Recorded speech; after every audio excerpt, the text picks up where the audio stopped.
Greetings there, agents. Ethan Gladwell here with Medicare Millennials. I've got an interesting topic that I wanted to discuss today. I've had a lot of agents reaching out here recently that asked me this question, and after about the fifth one, I was like, you know what? I think it's a good opportunity to make a video on this. And the video today is 500 plus plans a year, and Medicare plans more specifically, still possible? If you guys have been following along with Kenny and I here, we've talked about our journey really from the very beginning of starting to sell Medicare, more specifically Medicare Advantage.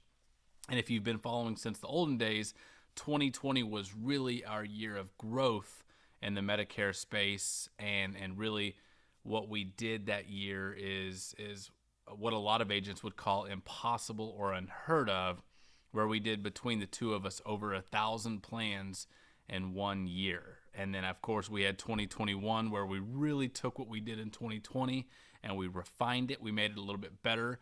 We identified our mistakes.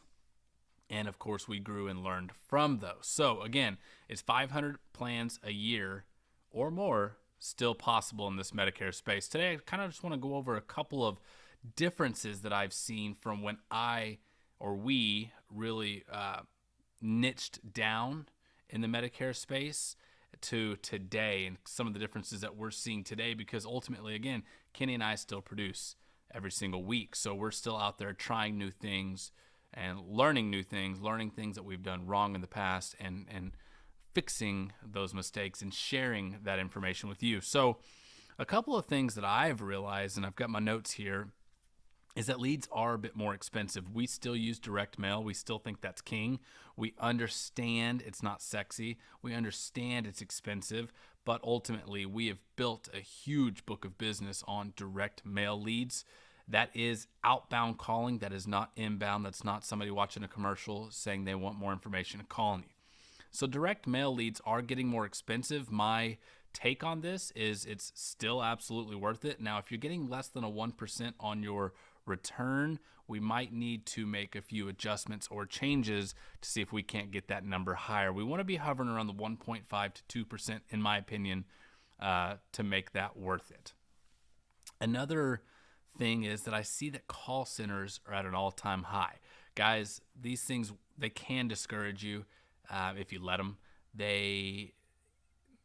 Whether you believe it or not, they may not always have the best plan for the person, or and they may put this person in a bad plan. Maybe it's because they don't know how to run all doctors, how to run all drugs. I've seen it 100 times.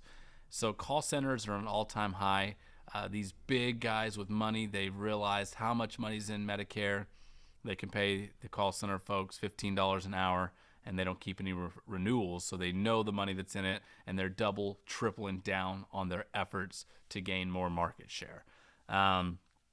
And then probably the most, obvious here is that most folks, especially the senior market, don't answer their phones anymore unless they have your number saved or they know who's calling. How many times have you been inside a house and they said, I don't answer my phone unless I know who's calling, which is kind of ironic because you're in a house from you calling them and setting the appointment. But the fact remains that, guys, most folks aren't answering the phone. Even when I'm trying to set appointments these days, it is a little bit more difficult than it was 2 years ago.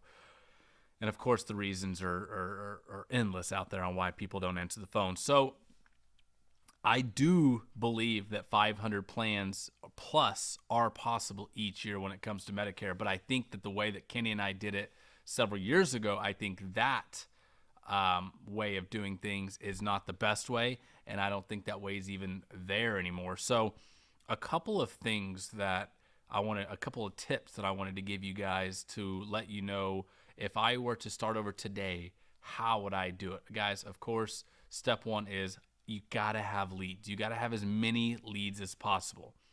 You can know everything about Medicare, you can know everything about life insurance, you can know everything about insurance in general, but if you don't have enough people to give that knowledge to, then you'll never make it in this business. I've watched it time and time again of agents falling out because they won't do the hard work, they won't do the legwork, they won't make those dials. So I would automatically increase my lead flow immediately. Now, we understand that costs money.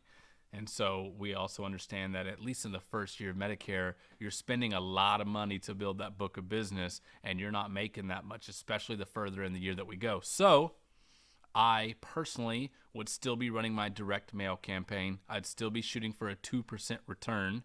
And I would also add in Facebook leads. Okay. Facebook leads are a little bit lower intent, but they're less expensive, and you can get through them a lot faster than a direct mail lead. That shelf life is much shorter than a direct mail lead, so you can't be sitting on those for about a week at a time. You have to be calling those guys immediately. And I would use those as fillers in my schedule. I would try and build a good base for my week on direct mail, and then I would try and add 5 to 10 more fillers.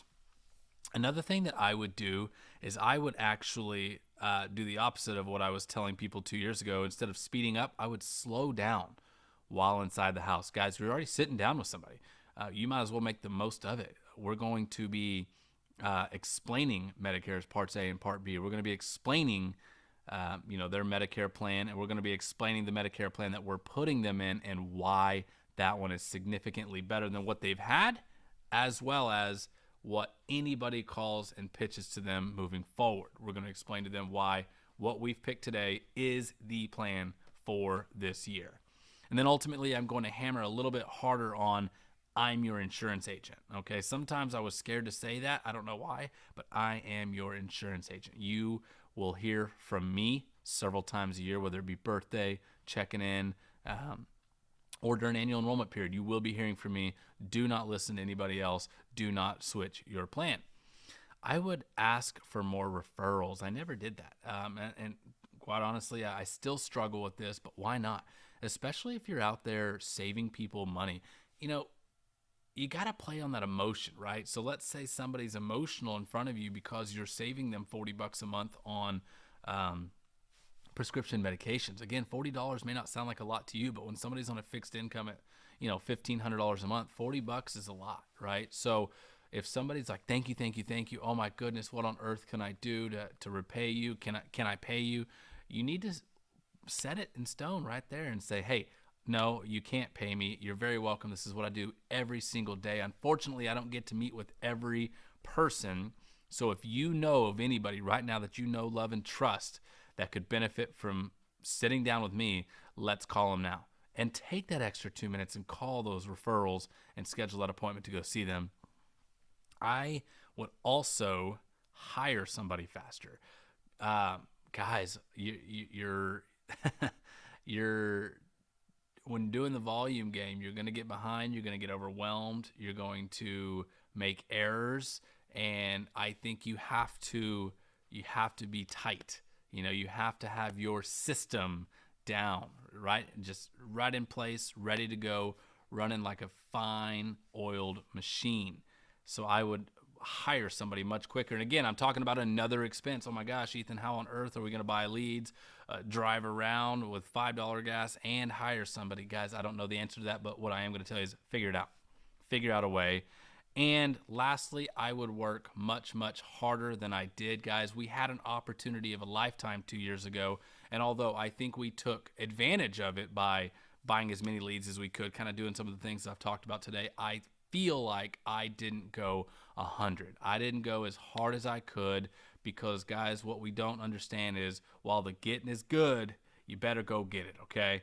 And although it is harder today, I still believe it's going to be easier today than it even will be in 2 years. So if you find a system, you find a way or something that works for you, that you're consistently writing business, double, triple down on that thing because, again, the getting is good. And it may not always be that way. So, again, a quick recap. Do I think that you can still write 500 Medicare plans per year? The answer is yes, absolutely. Do I think that it's changed and how you can do it has changed from 2 years ago when Kenny and I truly scaled up? Absolutely. But guys, you got to get creative. You're going to have to hustle. You're going to have to spend some money. If you see the value of the renewals, you see the value of having a very strong book of business, you're going to have to spend money. Guys, you're going to have to spend money on any sort of business that you go on, that you start. So you might as well spend the money on this, something that's going to pay you back after year one. Slow down, take your time, cross-sell if you can, ask for referrals, hire someone faster, and work harder. As always, please like and subscribe. If you have any questions, reach out.